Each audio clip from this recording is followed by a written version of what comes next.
Let it be a Nick and Jane, and let it be a Mr. Smith, a banker of Nick and Jane. They both keep their money in his bank.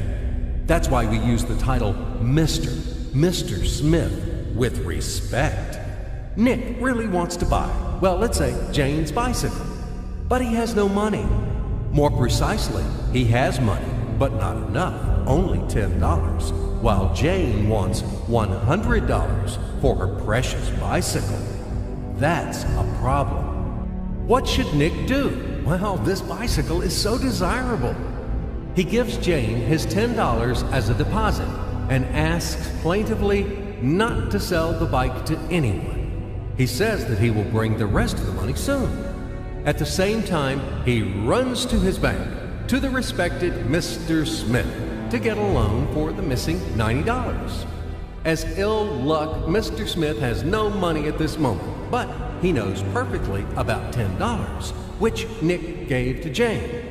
And where will Jane bring his money to? That's right. She will put these $10 in her lovely bank to the same Mr. Smith. Therefore, Mr. Smith asks Nick to come back tomorrow in the hope that tomorrow he will get these $10. And everything happens this way. The next day, Jane brings $10 to the bank. The bank provides Nick these $10 on credit. Nick immediately gives them to Jane. She again puts them in a bank.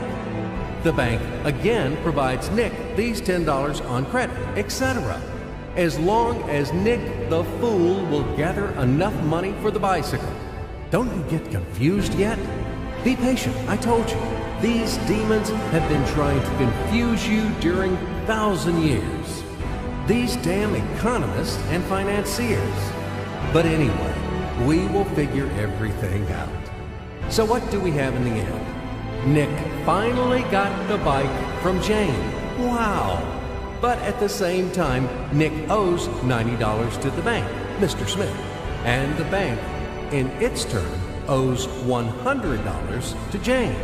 In other words, those $10, which existed initially, have magically turned into $200, $190 of debts plus real $10. But these $10 would also turn into $1,000. Even in $1 million or $1 billion, if Nick would make a more expensive purchase. In this case, our $10 would make the increasing number of its cycles, circuits from hands to hands. That's it. So, what happens in today's world? SOS! It appears that banks also make money out of thin air and multiply them. Not only Fed can produce money, but banks either. In short, everybody can do this, except you and me. We are not in the business at this celebration of life. I would like to print or draw some money as well. In fact, these banks multiply money without any control. And we're still wondering why the banker lives better. What are naive fools are we? Now it is clear why.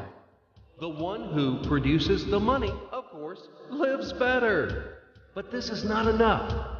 From this moment, poor Nick will never be able to repay his debts owed to the bank, no matter how hard he would work.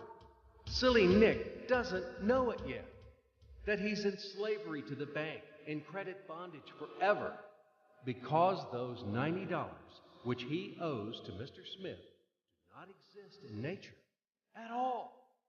Sly Mr. Smith made his